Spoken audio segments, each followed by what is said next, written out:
தூய யோவான் எழுதிய நற்செய்தியிலிருந்து வாசகம். அதிகாரம் 21, 20 முதல் 25 வரை.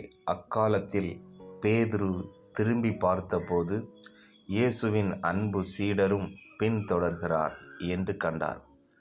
இவரே இரவு உணவின் போது இயேசுவின் அருகில் அவர் மார்புக்கு பக்கமாய் சாய்ந்து கொண்டு, ஆண்டவரே, உம்மை காட்டிக் கொடுப்பவன் எவன் என்று கேட்டார். அவரை கண்ட பேதுரு இயேசுவிடம், ஆண்டவரே, இவருக்கு என்ன ஆகும் என்று கேட்டார். இயேசு அவரிடம், நான் வரும் வரை இவன் இருக்க வேண்டும் என நான் விரும்பினால் உனக்கு என்ன, நீ என்னை பின்தொடர்ந்து வா என்றார். ஆகையால் அந்த சீடர் இறக்க மாட்டார் என்னும் பேச்சு சகோதர சகோதரிகளிடையே பரவியது.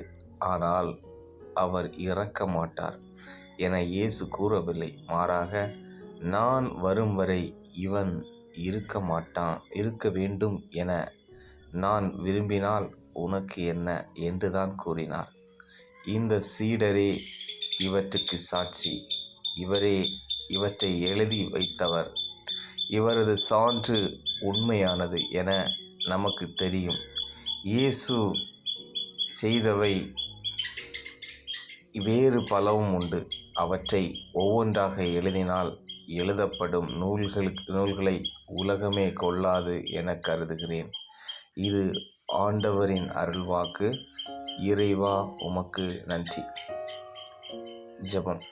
அன்பு தந்தையே இறைவா, உம்மை போற்றுகிறோம், உம்மை புகழுகிறோம், உம்மை துதிக்கிறோம். ஆண்டவரே, உம்முடைய சீடர் உம்மை காட்டி கொடுப்பார் என்று அறிந்தும் ஆண்டவரே, நீர் இந்த மக்களுக்காக உம்மையே அர்ப்பணித்திருக்கிறீரப்பா.